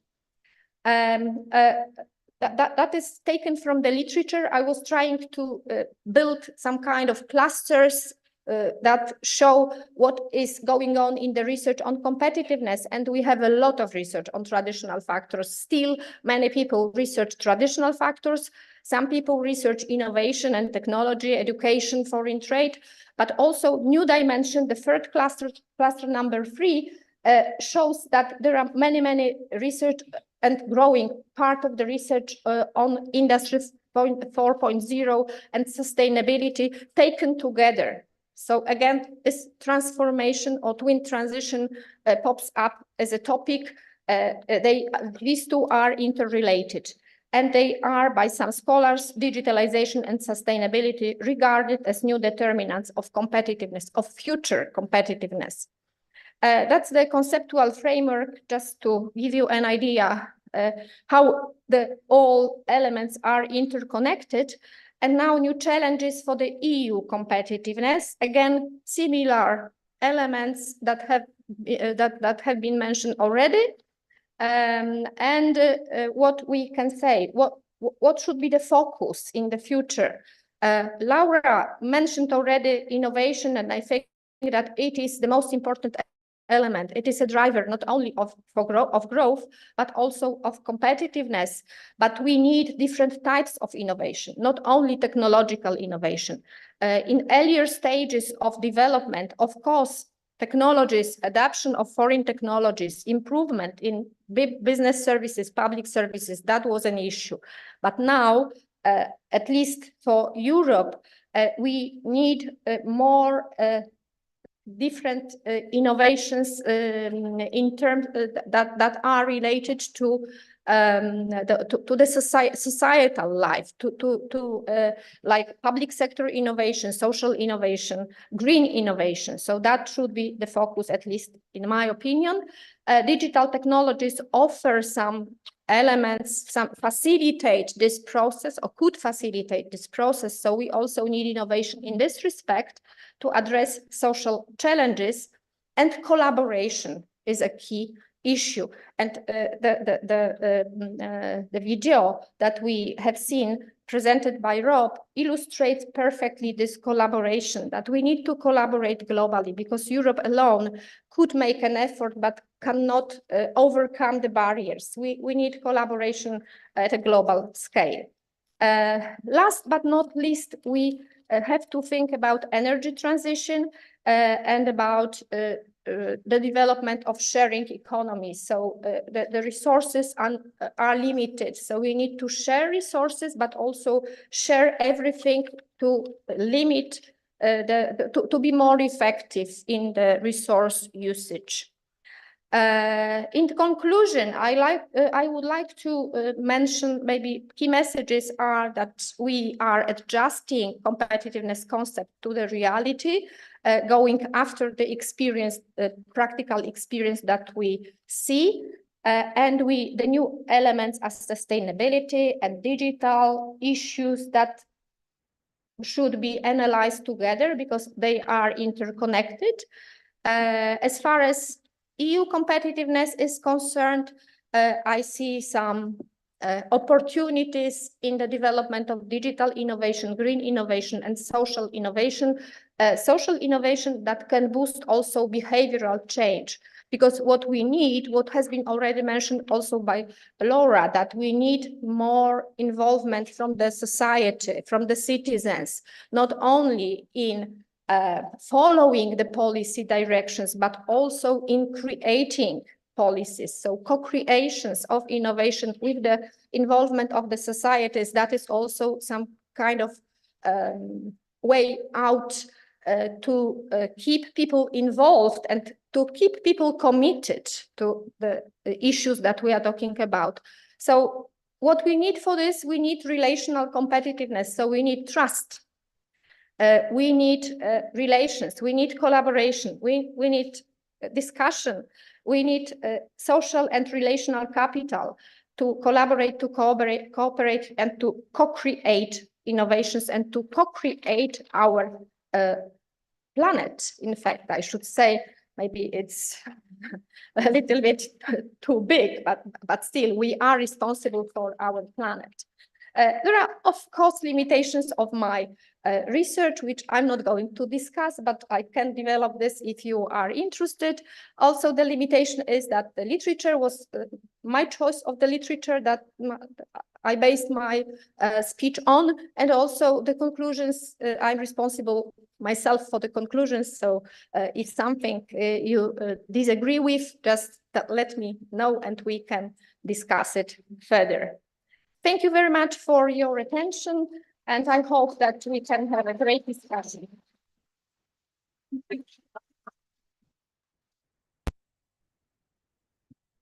Thank you, Marzena. I hate to say this, but we are almost run out of time, but we will still have room for one or two questions, comments, remarks, if there's anyone who wants to ask or share his or her comments.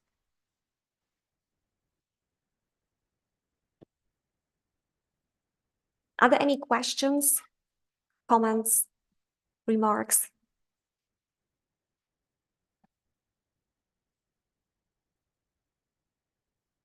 I think you're all probably waiting for a chance to approach our keynote speakers in a less formal environment. So yes, we all deserve a coffee. So you will have a 30 minutes break and a chance to have a cup of tea or coffee that is fair trade.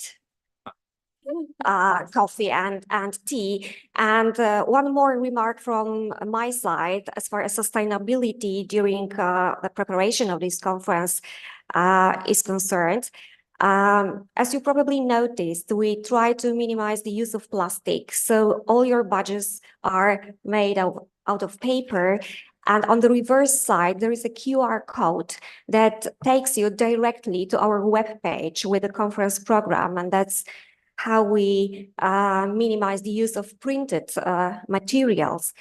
And if you don't need your badge anymore, you can leave it for further use after the conference. These are just little steps on a very long journey towards sustainability, and I promise we won't stop halfway. So let's have 30 minutes networking coffee break. Then please check the next two parallel sessions. One will be held in this room and another one in the room 236 on the opposite side of the corridor. Every detail can be found in the conference program on our webpage. Have fruitful discussions and thoughts exchanged during the coffee break. Thank you. Thank you.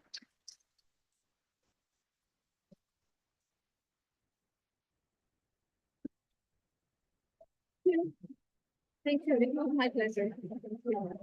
Thank you.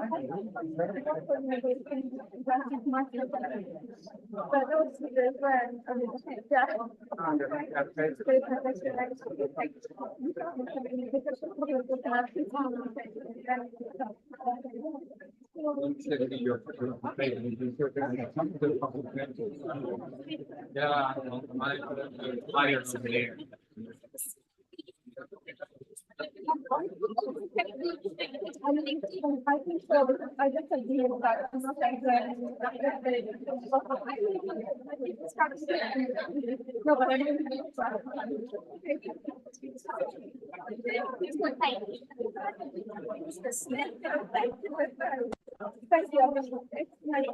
That was a big.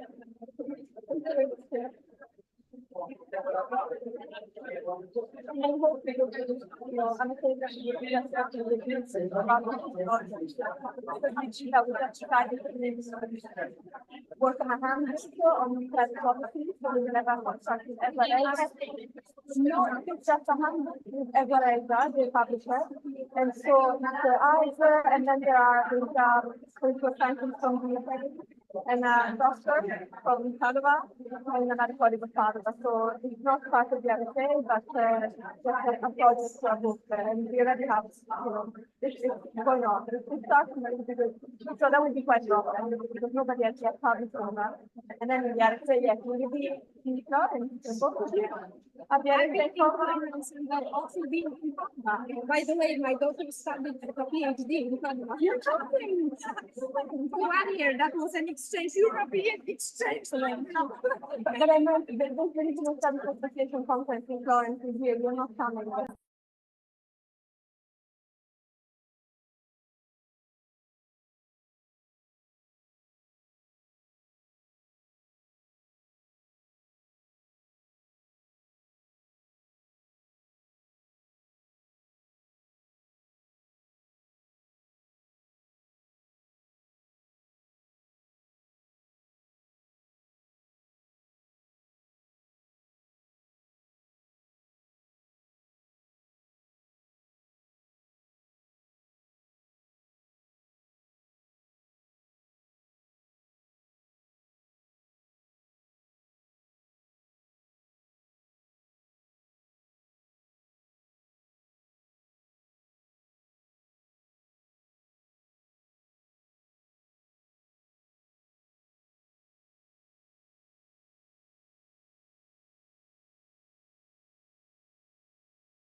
Hello.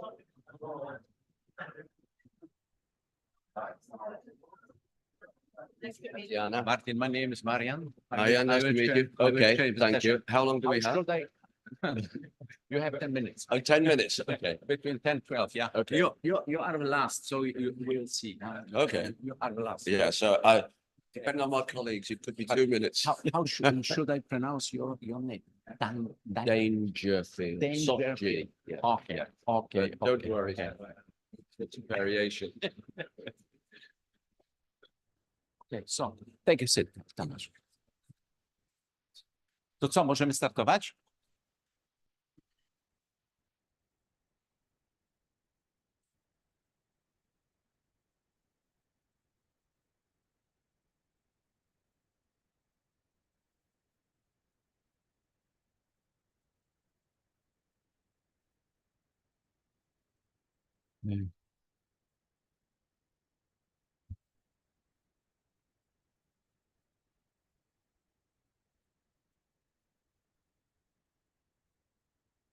I can say still good morning. It's my very big pleasure to chair this session.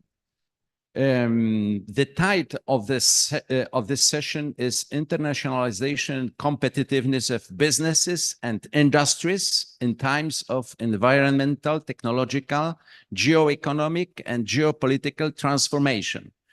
We have only 1 hour. Now it is only probably 53 minutes, and we have 3 speakers. I would like to introduce the speakers to our audience, and Professor Tetiana Aryakova will start. She will be first. Welcome, Tetiana. And wait a second. I would like also to say that we have also Cynthia Tamash. She will be second. And our last speaker is Martin Dangerfield from Britain, yeah? Svetlana is from Ukraine. Tetiana is from Ukraine. Tetiana will say what is her university. And Cynthia is from Hungary. She will also say 2 words about her. So we don't have time to say many words at the beginning. So the floor is yours, Tetiana. Please go ahead.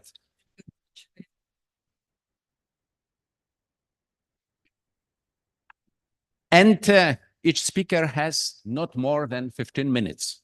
Not more than 15 minutes. It will be better even to take only 10 minutes for the presentation because we would like to have a discussion, yeah? Thank you very much, dear colleagues, dear friends. It's not my first time there. We have strong cooperation between our universities, between Poznan University of Economics and Business and between Vasil Stus Donetsk National University. I am professor of International Economic Relations Department and Dean of Faculty of Economics. And it's a great pleasure for me to be here. And I would like to hand over and read a letter of congratulations from my rector to participants of this conference. Dear colleagues, the team of Vasil Stus Donetsk National University sincerely congratulates the academic staff, employees, and students of Poznan University of Economics and Business on the 20th anniversary of Poland's accession to the EU. May the Institute of International Economy in the structure of the Poznan University of Economics and Business continue to unite talented students and employees. May you achieve new educational and scientific milestones for the benefit and prosperity of Poland. With respect and hope for the further cooperation between our universities, Rector of Vasil Stus Donetsk National University. Thank you very much. Thank you very much, Tetiana. Thank you. I will give it to our rector. Thank you. Yes. And I would like to continue my speech about priorities of post-war recovery of Ukraine, strategic focus on European integration. The journey toward closer tie between Ukraine and European Union has been marked by significant milestone and strategic agreement. Ukraine's attainment of candidate status of European Union membership and commencement for negotiation on Ukraine integration into the EU highlights the emergence of economic opportunities for our country and, of course, for our post-war recovery integration. Ukraine's European integration is a road for 30 years. Ukraine declared its intention for foster relations with the European Union in the resolution outlines the main directions of Ukraine's foreign policy adopted by Verkhovna Rada of Ukraine on July of 1993. I would like to present some crucial points of our integration road. Subsequently, Ukraine's commitment to European integration was formally articulated in the strategy of the integration of Ukraine into EU endorsed in 1998, alongside the program for the integration of Ukraine into the EU sanctioned in 2000. In 2007, negotiations between Ukraine and the EU commenced toward a new agreement. On September of 2014, the Verkhovna Rada of Ukraine and the European Parliament ratified the association agreement, marking a significant cooperation to political association and economic integration. After 4 days of full-scale Russian aggression, on February of 2022, Ukraine officially applied to join the European Union under a special simplified procedure trying to navigate bureaucratic process more effectively. Paradoxically, Russian Federation aggression against Ukraine forced both European Union and Ukraine to act quickly and decisively to get by Ukraine status of candidate to the European Union. Obtaining candidate status for Ukraine to prepare for future EU membership negotiation, support for the country, for our country post-war recovery efforts, and keep European integration central to the political landscape. A roadmap for preparation, negotiation, and accession of Ukraine to the EU was developed. At the preparatory stage, Ukraine had to fulfill 7 blocks of demand, which are prerequisite for the start of negotiation process. In total, the European Union has provided 29,000 legal acts that must be implemented at the time of signing the accession agreement. An example of implementation and adaptation of Ukrainian legislation into requirements of European legislation in framework of cluster green agenda and sustainable development you can see on this slide.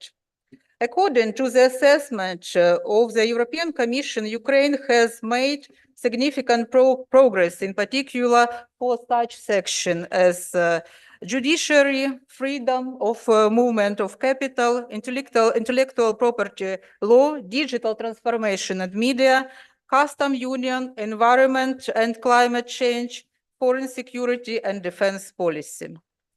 Moreover, one of the guidelines for further reforms will be a national program for the adaptation of Ukraine legislation to the law of European Union. The concept of which is already being developed by government office of our country and European Commission. On December of 2023, the chairman of European Council, Charles Michel, announced that the leaders of European Union decided to start negotiations with Ukraine and Moldova on joining the EU.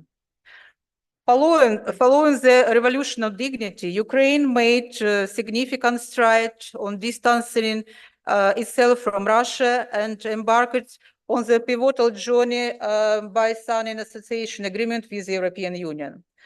An outstanding characteristic of the Ukraine-EU Free Trade Agreement is an inclusive scheme of for aligning regulatory norms in trade-related sectors with patent EU standards. In 28 chapters within this segment, economic segment of this agreement outline measures across various sectors, such as encompassing energy, transportation, environmental conservation, industry policy, entrepreneurship, agriculture, taxation, statistics, financial services, and etc. Another significant milestone was the integration of Ukraine's unified energy system into the continental European energy network. In the framework of DCFTA, you can see on this slide, asymmetry of tariff barrier existed between Ukraine and the EU. As outlined in the AA between Ukraine and the EU, there was a notable contrast in the tariff structure between the two parties. Initially, 89% of tariff on Ukraine export to the EU was set at the zero rates, and with 7% undergoing was in transition period. In contrast, for export from the EU to Ukraine, only 72% of tariff were initially zero rated. Prior of the economic downturn triggered by Russian aggression in 2014, 2/3 of total import and half of total Ukrainian export oriented from both Russia and EU countries. Following the signing of AA associated agreement and full implementation of DCFTA, the shares of EU imports from and export to Ukraine experienced increase for approximately 8-10 percentage points and 15-17 percentage points respectively. The structure of Ukrainian export and import from the EU has undergone significant changes following the ratification of Association Agreement. In terms of Ukraine export to the EU, raw materials and material account for 29%, followed by light industry product and agriculture. On the other hand, Ukraine's import from EU consists primarily chemical product and heavy industry and light industry good. Presently, the EU stands as Ukraine's primary trading partner. Ukraine's view has journey toward EU membership as not only as an essential step in its development, but also as an aspect of struggle for the sovereignty and independence against Putin aggression. As pivotal Ukrainian Recovery Conference 2023 took place in London and continued the initiative draft at Lugano Conference 2022, where the government of Ukraine presented a national recovery plan. The main task of Ukraine recovery plan is to become magnet for foreign investments. To achieve this aim, we are going through such several key priorities: integration into EU and G7 markets, creation a conducive business environment, transformation of priorities sectors of our economy, building a human capital, enhancing infrastructure to facilitate sea export logistics, ensuring macro-financial stability, and strengthening our national security. According to the recovery plan of government of Ukraine, the implementation of recovery plan not only benefit for Ukraine, but also offer several advantages for European Union. Supporting EU economic growth through market expansion and access to cost-competitive resource base. Enhancing security, especially in energy. Accelerating the European Green Deal by developing low-carbon energy. Stimulating innovations through Ukraine's strong human capital. On June 2023, a monumental step was taken with the application of draft regulation introduction the Ukrainian facility by EU. This comprehensive financial assistance package comprising both loans and grants stands poised to provide Ukraine with crucial support. This program, Ukraine Facility, includes three components. Component support plan for Ukraine for 38 billion euros. This component provides budget support through loans and grants. Support is solving urgent financial needs for the state to preserve macro-financial stability, support for the reforms necessary for joining to EU. Components second assume investment fund for 6 billion euros, which include risk reduction mechanism which will be able to for investments for investors and for investment attraction. Component 3, technical and admin support, will provide technical assistance for the government and for the local authorities on different levels. Concept plan for Ukraine Facility is a tool for obtaining macro-financial assistance to the budget and specific money list of priority reforms which realistically we can implement for 4 years. Reforms of this plan includes 3 blocks: basic reforms, economic reforms, reforms in key sectors, and all blocks of these blocks correspondence with focus and priorities of economic development in Europe. The plan contained 69 reforms to which correspond and over than 150 quarterly indicators. In indicator to reforms implementation indicator, the plan provides for 16 investment indicators. This indicator you can see on this slide, and some of them will be achieved in conduct by the conduct and that our peace in our country will be reached. Investment indicator 2024-2027 concern agro, food and energy market, transport, business environment and human capital. Of course, also the EU has taken numerous steps to ensure the deployment of the strategic autonomy. There are still a number of areas where Ukraine can contribute to strengthening to EU strategic autonomy through its unique strengths and could strengthen the EU in entity. Currently, Ukraine finds itself navigation, the challenging and unprecedented path defending its sovereignty against Russian aggression while striving to achieve full-scale membership in the European Union. The decision by EU leaders to initiate a negotiation of Ukraine's accession to the European Union marks historical milestone signifying a pivotal moment in the country's journey forward. By capitalization on its strategic partnership with the European Union and delivering the opportunities affords by integration, Ukraine can forge a prosperous future characterized by stability, resilience, and enhanced cooperation for whole Europe.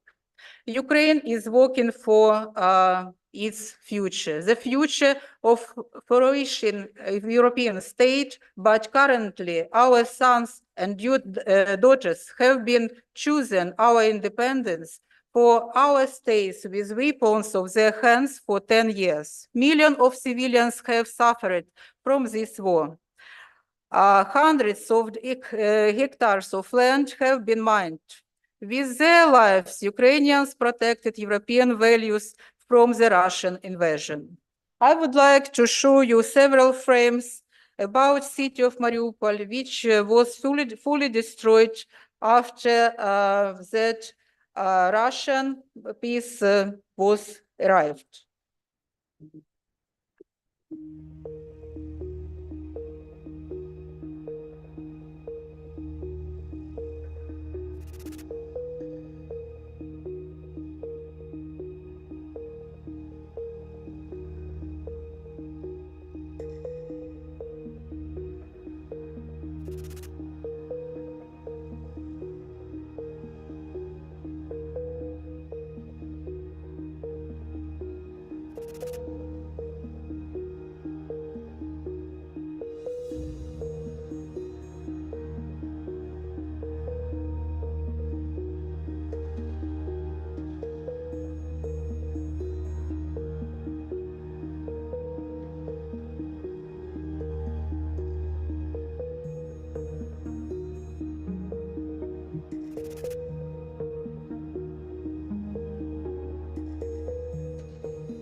Before the war, Mariupol had 500,000 inhabitants. And if we will account with refugees from Donetsk, which arrived to Mariupol after 2014, it can account above 1 million people.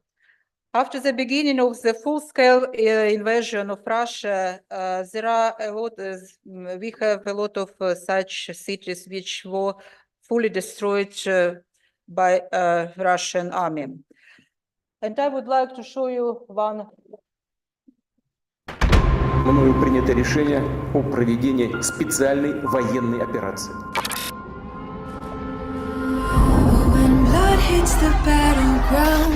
Начали атаковать Киев. Какого хера пришли оружием к нам?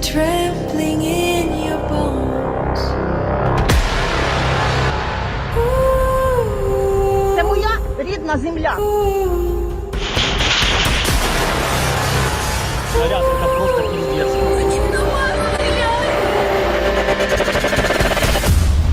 Если у нас попытаются отнять нашу страну, нашу свободу, наши жизни, жизни наших детей, мы будем защищаться.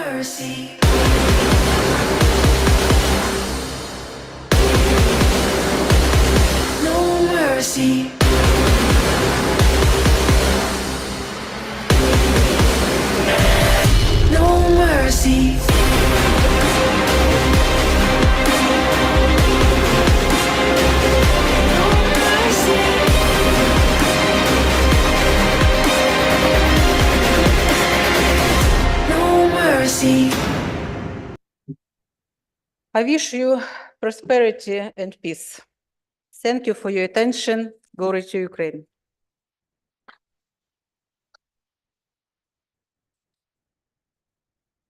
Tatiana, thank you very much indeed. Very interesting, content-rich presentation. We will discuss the issue of Ukraine this afternoon as well, so we will continue. Perhaps we will find time during this session to give you some comments concerning the topics you addressed to us. Now, I propose to continue our presentations, and second presentation will be done by Cynthia Tamás from the University of Public Service in Budapest, Hungary. Please, Cynthia, 10 minutes, okay? Thank you.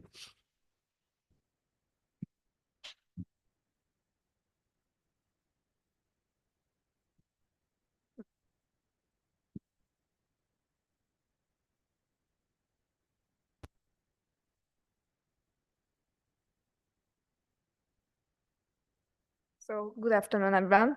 I'm Cynthia Tamás, and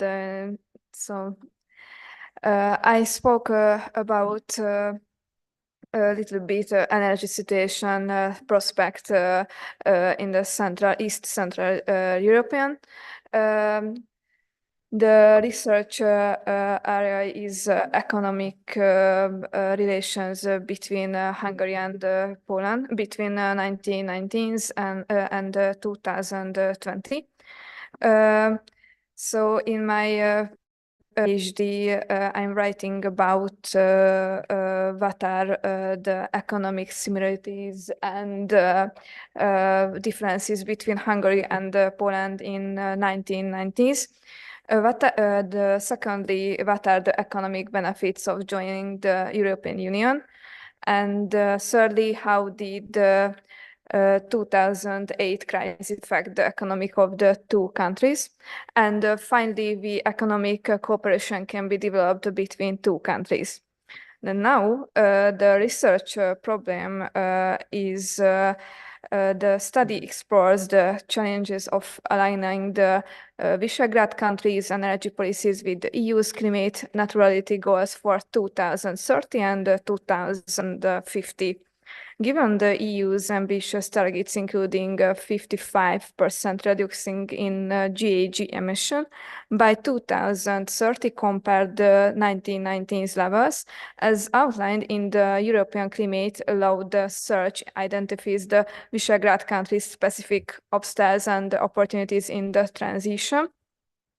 And my research question is, how can Visegrad countries effectively accelerate their energy transition to meet the EU's 2030 and 2050 climate and energy targets? So the research design utilizing a mixed method approach. The study combines quantitative data analysis of energy consumption, greenhouse gas emission, and renewable energy deployment in the Visegrad countries with qualitative interviews with policymakers and experts in the energy sector. This methodology aims to identify best practice and barriers to the energy transition. And we see the source of the electricity in 2022. We currently live in energy-based economy. Energy supply is an important issue in all sectors. For example, manufacturing, trade, transport, and services. We also use energy carriers in everyday life, for example, for lighting and computers. We regularly use air conditioning in our homes. So energy policy is also increasingly important issues for the European Union. In 2019, EU countries agreed to achieve climate neutrality by 2050. To do this, the member states will need to make something in greenhouse gas emissions. So in 2020, EU leaders agreed to have the EU's greenhouse gas emissions by 2030. So all Visegrad countries have a lower energy dependency than the EU average, although exposure has increased in recent years due to international conflicts and crises. For example, the Russian and Ukraine conflict. So the Hungary energy production is dominated by nuclear energy, followed by natural gas and solar energy. Energy from carbon and biogas is also significant. Wind energy and waste are smaller. Sorry. Hungary adopted a law in June of 2020 that is in line with EU legislation that makes the carbon neutrality target for 2050 mandatory. In addition, its national strategy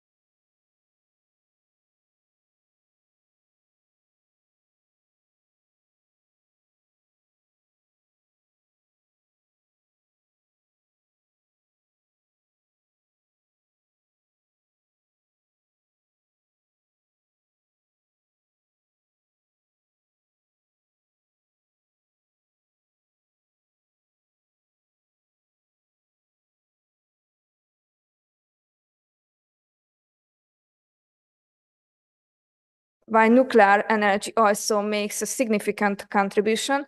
Solar energy, biogas